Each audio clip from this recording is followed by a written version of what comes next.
And so what you perceive about yourself is what you, no, listen, okay, let's continue. We can't stop through the way. We'll save our questions for the last, because because I'm making a point here, but if we get, now listen, if we get sidetracked, we're never going to get through to 8 o'clock, So sometimes when you look at, when you're going on a journey, the destination rarely resembles the journey. And so you can't, if I'm trying to get to Nashville, Tennessee, and I say, well, I got to get up on the highway right here. I said, well, this highway doesn't look like Nashville. But the highway will lead me to Nashville, although it may not look like Nashville. So let's just, that's what they did to Jesus. When he was trying to expound on, he said, you guys believe this, and your tradition tells you this, but this is what God says. And they were like, that ain't right.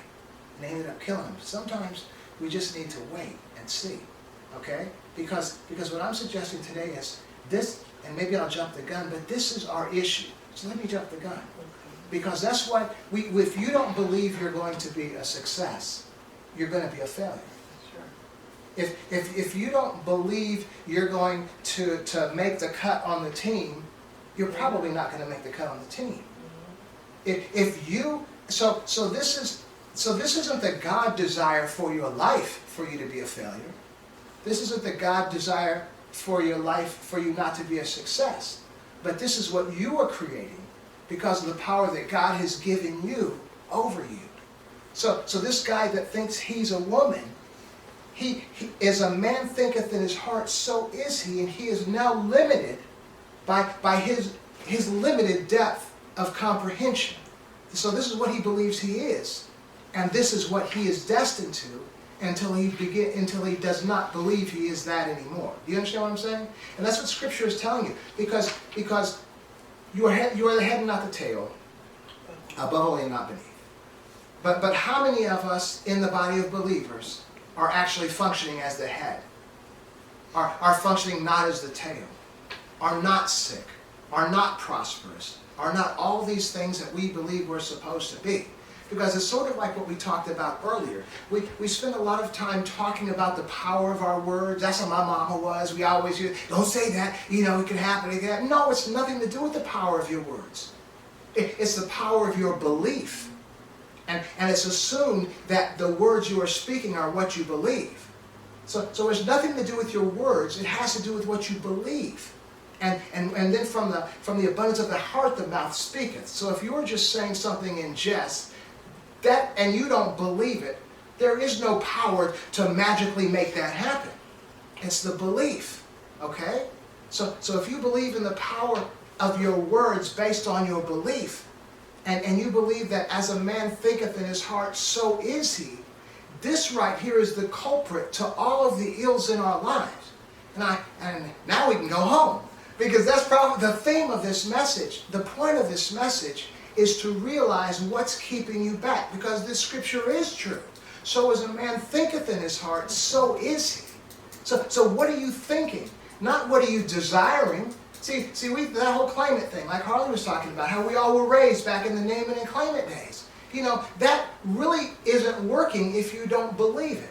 The gentleman that you were talking to that believe that they're sick and they got to go to the hospital and they got to, all that stuff. That's what they believe. And that's what they got. What you see is what you get. That's what they got. And so what I'm suggesting is, whether it's just transgender person or whether it's any of the issues in our lives, whatever it is, we are limited by what we believe. As a man thinketh in his heart. So what do we do with that? And so that's my purpose for bringing us here today. Is not really to look at somebody else's belief and what it is they're going through, but to look at our own lives and try to determine what is it in my life that I'm not finding success in. And what I'm suggesting today is that as a result of the concepts that I'll be presenting today, is we will find victory.